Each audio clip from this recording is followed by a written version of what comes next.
أعوذ بالله من الشيطان الرجيم.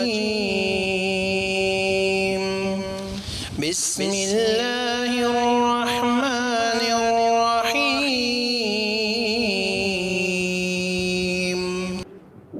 السلام عليكم ورحمة الله وبركاته. إن الحمد لله نحمده ونستعينه ونستغفره ونعوذ بالله من شرور أنفسنا ومن سيئات أعمالنا. من يهده الله فلا مضل له ومن يضلل فلا هادي له. وأشهد أن لا إله إلا الله وحده لا شريك له وأشهد أن محمدا عبده ورسوله. أما بعد فإن خير الحديث كتاب الله وخير الهدي هدي محمد صلى الله عليه وسلم وشر الأمور محدثاتها وكل محدثة بدعة وكل بدعة ضلالة وكل ضلالة في النار.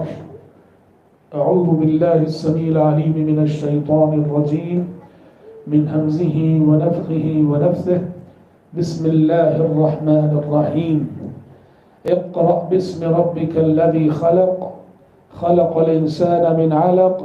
اقرأ وربك الأكرم الذي علم بالقلم علم الإنسان ما لم يعلم. حضرات، آج کی شام کاربوڑی کی اس مسجد اہل حدیث میں تعلیم کے حوالے سے جو اجلاس منعقد ہے، اس موقع سے میں آپ بھائیوں کے درمیان حاضر ہونے کی سعادت حاصل کرنے پر اللہ تبارک و تعالیٰ کا شکر ادا کرتا ہوں، اور پھر جماعت کے ذمہ داروں کا اور ساری جماعت کا شکر ادا کرتا ہوں. اور اپنی گفتگو شروع کرنے سے پہلے میں اپنے محترم بھائی شیخ عبدالوکیل مدنی حفظہ اللہ کا شکر ادا کرتا ہوں. خاص طور پر ذمہ داروں نے جب مجھ سے کہا کہ 2 خطابات رکھنے ہیں، ایک اور عالم، تو میں نے شیخ کا نام جو ہے تجویز کیا. اور ہونا تو یہ چاہیے تھا کہ میں پہلے شیخ سے اجازت لیتا اور پھر ذمہ داروں کو کنفرم کرتا، لیکن میں نے شیخ سے پوچھے بغیر، ان کی اجازت لیے بغیر کنفرم کر دیا. میں نے کہا کہ دوسرے مقرر شیخ عبدالوکیل ہوں گے، اور شیخ کو بتایا کب؟ جب اشتہار چھپ چکا. اشتہار چھپنے تک بھی شیخ کوئل نہیں. مجھے یقین تھا کہ شیخ ہرگز وہ معذرت نہیں کریں گے، انکار نہیں کریں گے، وہ شیخ کی عادت ہے. اللہ انہیں جزائے خیر دے. اشتہار چھپنے کے بعد میں بولا تو ایک ہی فون پہ شیخ جو ہے آمدہ ہو گئے. الحمدللہ اللہ رب العزت آپ کے آنے کو قبول فرمائے، اور جو قیمتی نصیحتیں آپ نے فرمائی ہیں، اللہ تبارک و تعالیٰ ان قیمتی نصیحتوں سے ہم سب کو کما حق ہو جو سبق اور جو درس اس سے حاصل کرنا چاہیے، وہ درس اور وہ سبق حاصل کرنے کی توفیق عطا فرمائے. دیکھیے، میں زیادہ گفتگو نہیں کروں گا چونکہ تعلیم کے حوالے سے بات چل رہی ہے، اور اسی مناسبت سے میں نے سورۃ العلق کی وہ 5 ابتدائی آیتیں پڑھی ہیں، جن 5 ابتدائی آیتوں کے ذریعے سے قرآن مجید کی وحی کا آغاز ہوا، اور جن آیتوں کے ذریعے سے پیارے نبی صلوات اللہ وسلم علیہ کے سر پر تاج نبوت رکھا گیا. غور طلب بات ہے کہ اللہ کی آخری کتاب قرآن مجید شروع ہوتی ہے نزول کے اعتبار سے لفظ اقرا سے، یعنی قرآن کا پہلا ورڈ جو نازل ہوا. ایک ہے ترتیب تلاوت. ترتیب تلاوت میں سورہ فاتحہ پہلے، سورہ بقرہ سیکنڈ، سورہ آل عمران تھرڈ، وہ ایک ترتیب تلاوت. ایک ترتیب نزول، قرآن مجید کی سورتوں کی نزول کی ایک ترتیب ہے. آسمان سے نازل ہونے کی ترتیب کے لحاظ سے سورۃ العلق پہلی سورت ہے، اور اس کا پہلا لفظ کیا ہے؟ اقرا، پڑھو. یعنی اللہ کی آخری کتاب قرآن مجید، جسے قیامت کی صبح تک روشنی کا مینار اور رہنما کتاب بن کر رہنا ہے، وہ کتاب شروع ہوتی ہے اقرا کے حکم سے. پڑھو، پڑھنا چاہیے، علم حاصل کرنا چاہیے. اور بھی غور کیجیے کہ قرآن کی پہلی مخاطب قوم کون ہے؟ عرب قوم ہے، اور عرب قوم خود قرآن کے الفاظ میں ان پڑھ قوم ہے.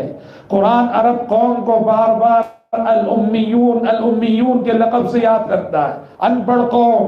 جو نہ لکھنا جانتی ہے نہ پڑھنا جانتی ہے، ایسی ان پڑھ قوم کو پہلا پیغام دیا جاتا ہے اقرا۔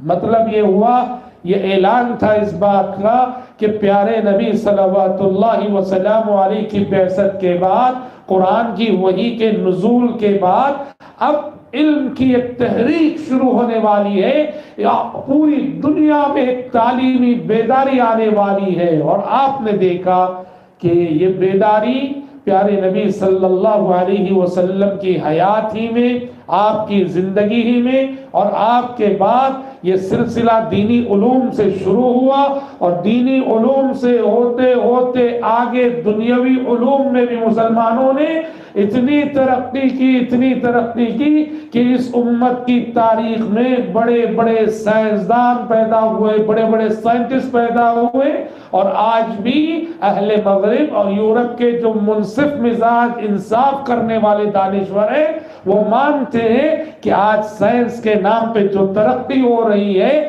آج گرچہ ہم مسلمان پیچھے ہو گئے، انگریز اور یورپ اس ترقی کو لے کے آگے بڑھ رہا ہے، لیکن اس کے معمار اول مسلمان ہیں، اس کے فاؤنڈرز کون ہیں؟ مسلمان ہیں۔ اور آج بھی جن کتابوں پر سائنس کا دار و مدار ہے وہ کتابیں مسلمان دانشوروں کی طرف منسوب ہے۔ الغرض پیارے نبی صلوات اللہ وسلم علیہ کی بعثت کے بعد پڑھنے لکھنے کا رواج اس قدر عام ہوا، علم کا شوق اس قدر بڑھا، سب پڑھنے لگے، سب علم حاصل کرنے لگے، خصوصاً شرعی علم، دینی علم، عمر کی تفاوت کے باوجود، عمر کے فرق کے بغیر، کیا بچے، کیا بوڑھے، کیا جوان، کیا آزاد، کیا مرد، کیا عورت، کیا غلام، کیا لونڈیاں، سبھی پڑھنے لگے۔ ابھی آپ نے شیخ کی تقریر میں سنا، پیارے نبی صلوات اللہ وسلم علیہ کی تعلیم ہے مسلم سوسائٹی کی لونڈی بھی اگر ہے اسے بھی بغیر علم کے نہیں رہنا۔ لونڈی پرانے زمانے میں دیکھو، غلام اور لونڈی کا مطلب کیا ہے؟ آج گھر میں ہمارے کام کرنے جو نوکرانی آتی ہے نا، لونڈیوں کی حیثیت ان سے بھی کئی گزری تھی۔ غلام اور لونڈی وہ کسی بھی آدمی کی ملکیت ہوا کرتے تھے۔ غلام اور لونڈی، شریعت نے کہا کہ معاشرے کی لونڈیوں کو بھی بغیر علم کے نہیں رہنا ہے۔ علم، تعلیم لونڈیوں کا بھی حق ہے، تعلیم حاصل کرنے کے مواقع لونڈیوں کو بھی فراہم کرنے چاہیے۔ اب دیکھو اس کا اثر یہ ہوا، عورتوں میں، بچوں میں، بوڑھوں میں تعلیم کا ایسا شوق اور ایسی تعلیمی بیداری آئی۔ آپ اندازہ کیجئے کتب احادیث میں ایک واقعہ آتا ہے اس سے کہ کس قدر علم کا شوق لوگوں کے دلوں میں آیا، بچے، عورتیں سب کس قدر پڑھنے لگی، شریعت کا کتنا گہرا علم انہیں حاصل ہوا۔ ایک بھری مجلس میں جہاں صحابہ کی ایک تعداد تھی، ایک ذی علم صحابی حضرت عبداللہ بن مسعود رضی اللہ عنہ تقریر کر رہے تھے یا گفتگو کر رہے تھے۔ گفتگو کرتے ہوئے عبداللہ بن مسعود رضی اللہ عنہ نے فرمایا کہ اللہ تعالیٰ نے گودنے والی عورتوں پر اور گدوانے والی عورتوں پر لعنت بھیجی ہے۔ گودنا کسے بولتے ہیں؟ یہ آج کل ہماری زبان میں ٹیٹوز بنانا بولتے ہیں نا، غیر مسلمین میں بہت زیادہ اس کا کلچر ہے کہ یہاں جو ہے اپنے ہاتھ کی کلائی پر کسی بت کی تصویر بنا لی۔ یہ نوجوان لڑکے لڑکیاں عشق و محبت کے چکر میں پھنس کر اپنے محبوب کا نام جو ہے لکھوا لیا۔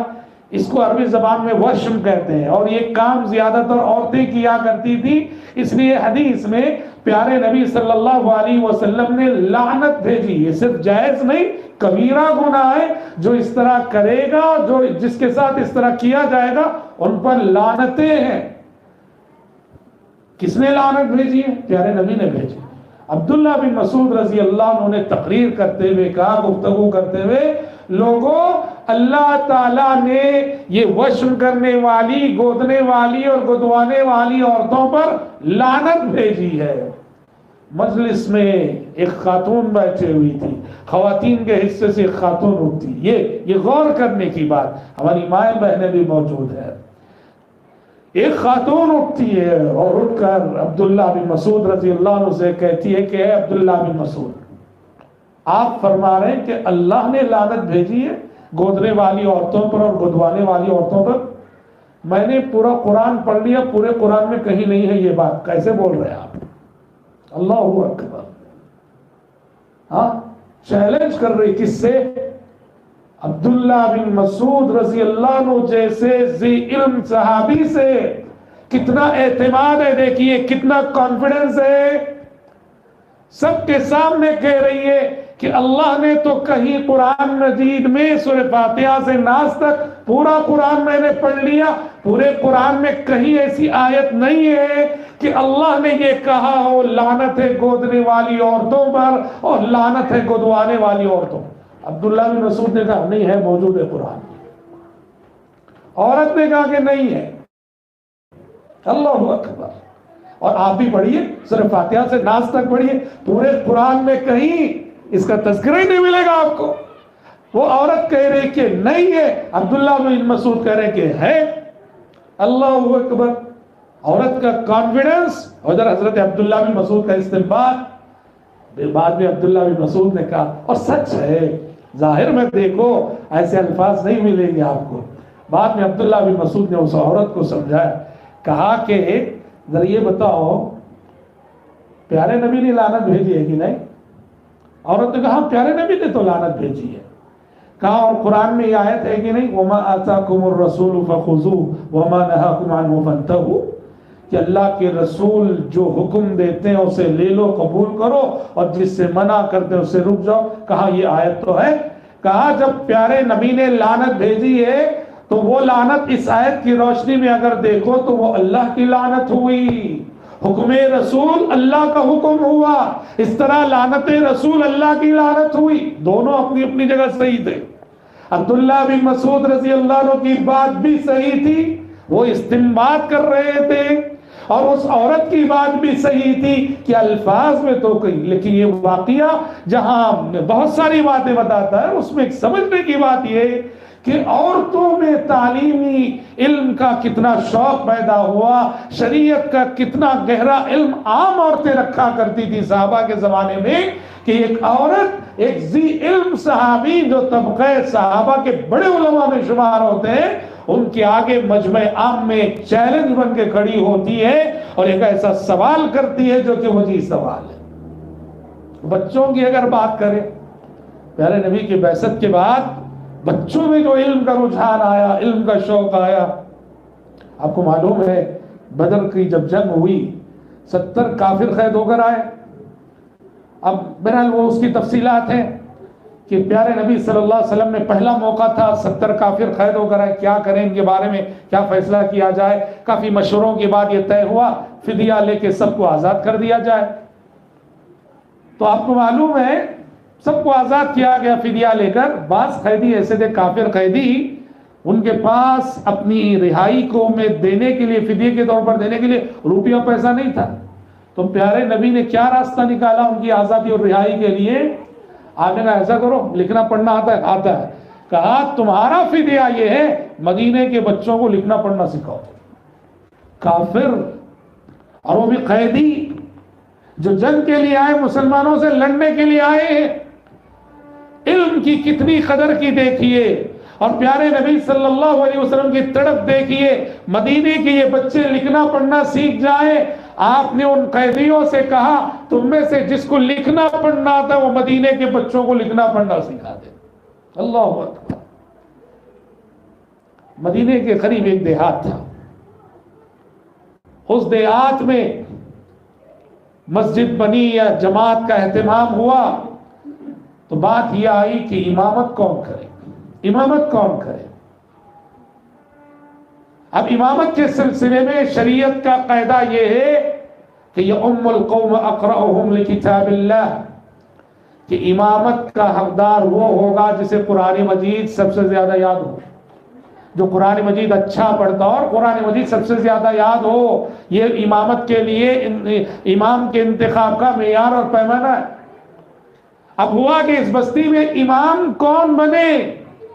تو پیارے نبی صلی اللہ علیہ وسلم کے بتائے ہوئے اس پیمانے کے مطابق دیکھا گیا کہ بستی میں قرآن سب سے زیادہ کس کو یاد ہے، کون سب سے اچھا قرآن پڑھتا ہے؟ پورے گاؤں میں، پوری بستی میں سب سے زیادہ قرآن کسے یاد تھا؟ حضرت عمر بن سلمہ کو یاد تھا۔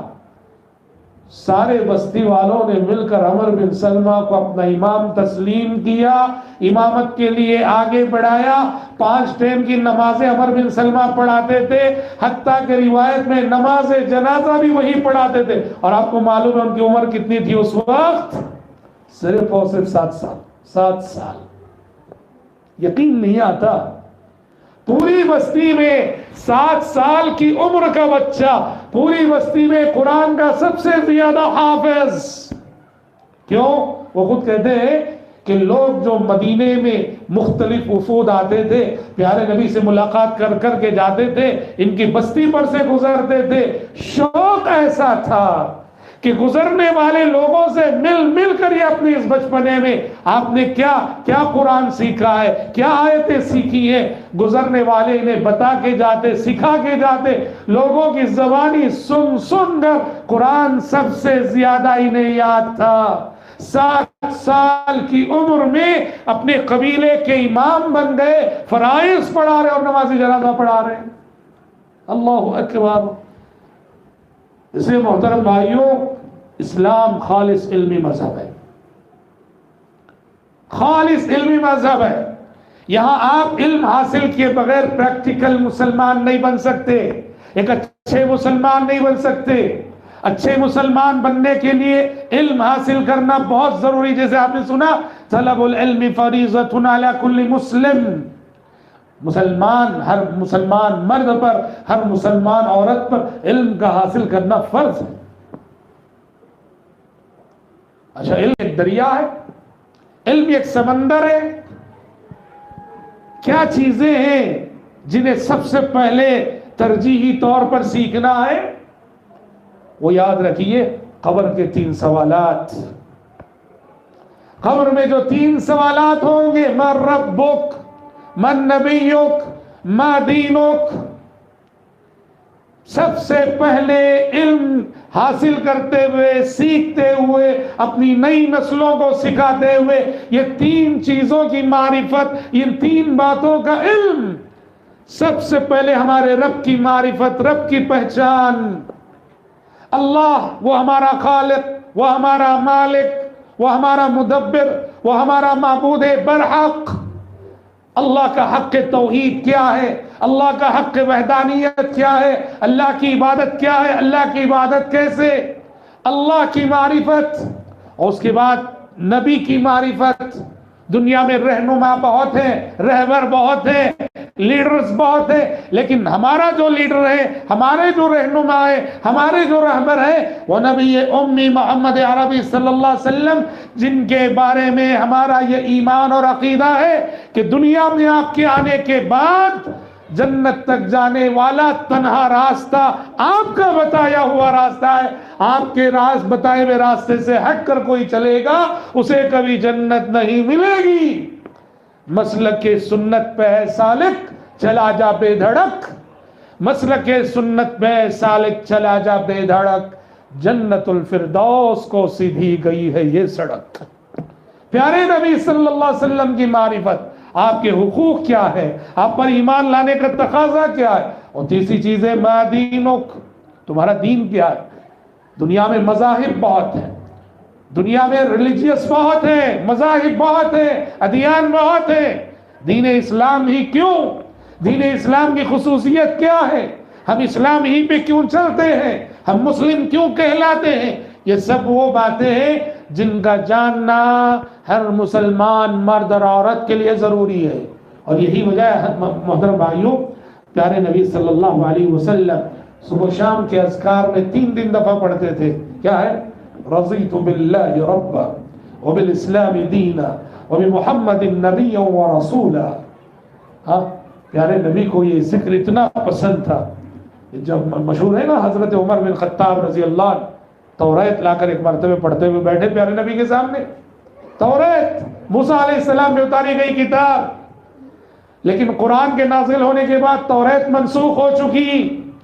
اب ہدایت پانے کی غرض سے نہ توریت پڑھ سکتے آپ نہ انجیل پڑھ سکتے آپ. پیارے نبی موجود ہے, پیارے نبی پہ قرآن نازل ہو رہا ہے. حضرت عمر بن خطاب رضی اللہ عنہ پیارے نبی کے سامنے توریت پڑھنے لگے.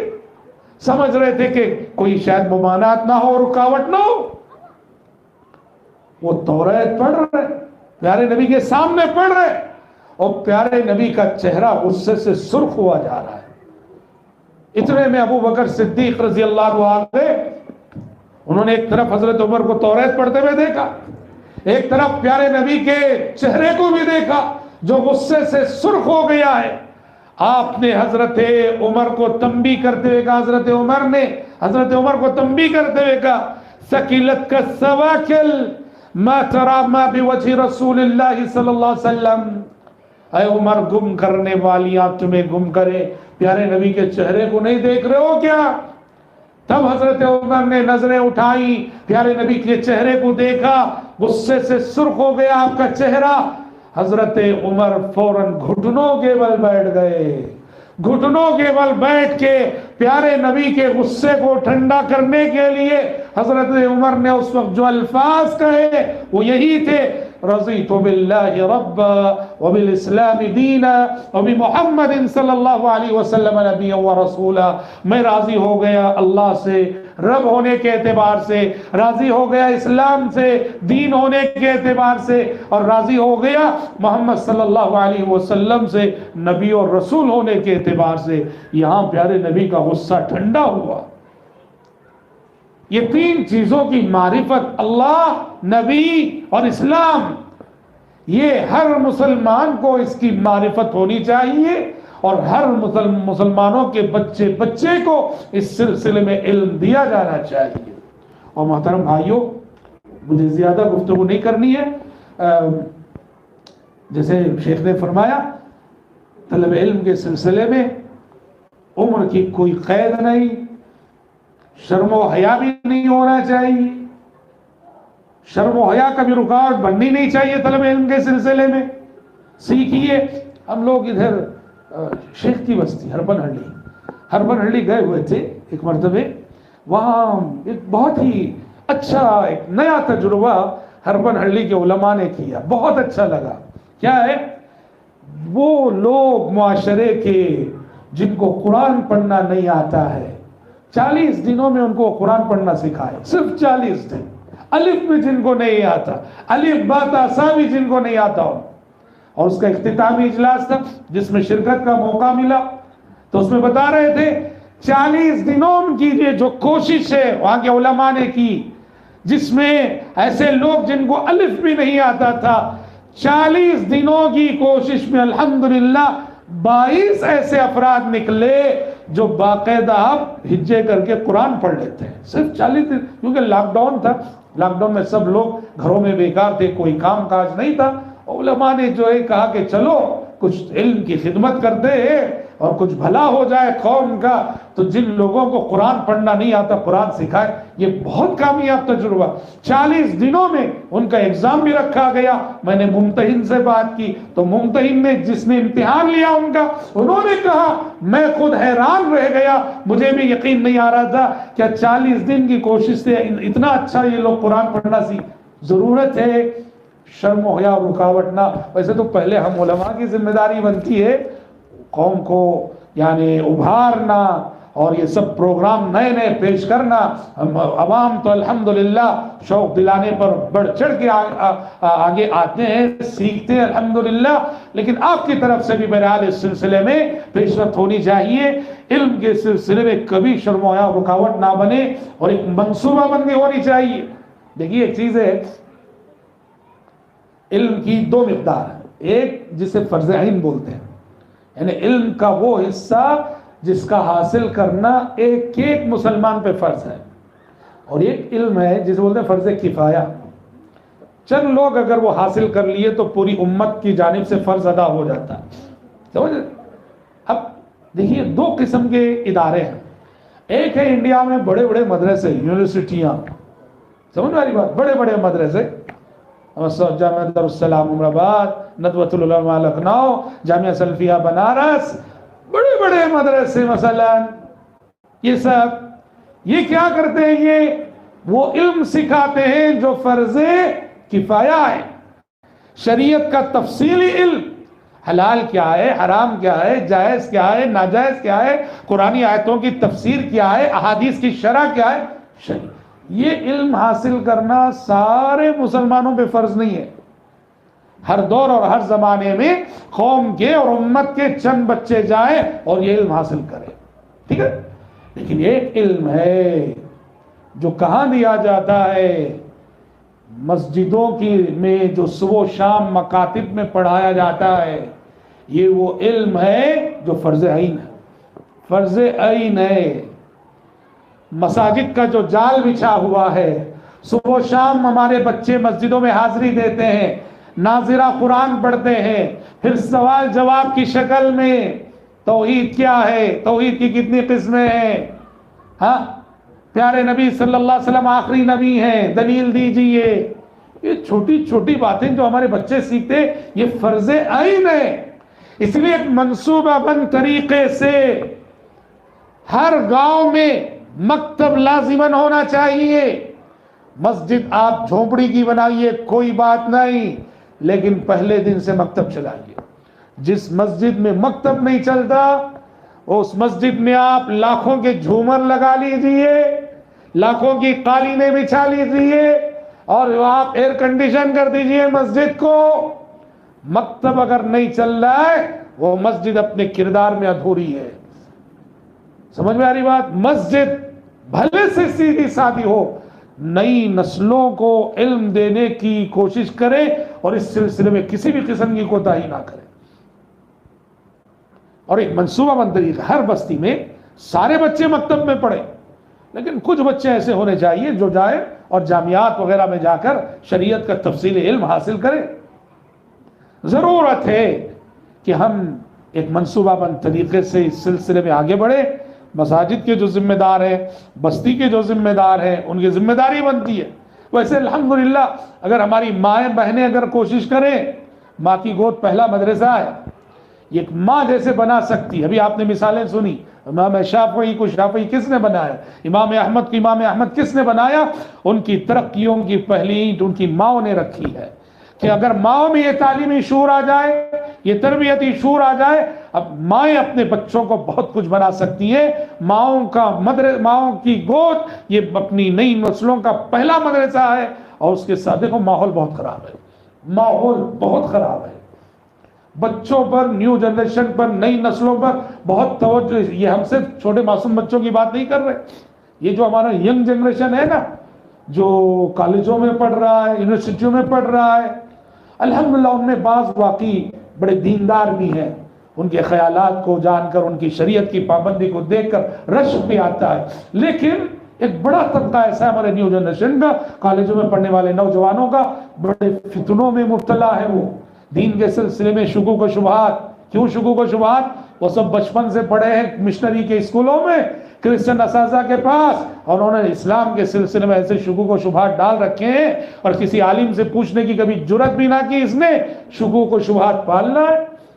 ایک طرف عشق و محبت کا فتنہ ہے، لڑکیوں کا فتنہ ہے، کیا کیا سب فتنے ہیں۔ یہ موبائل نے آ کر تو کیا بتائیں، اس موبائل کی وجہ سے ہر قسم کی خرابی ہمارے گھر میں نہیں، ہمارے جیب میں موجود ہے۔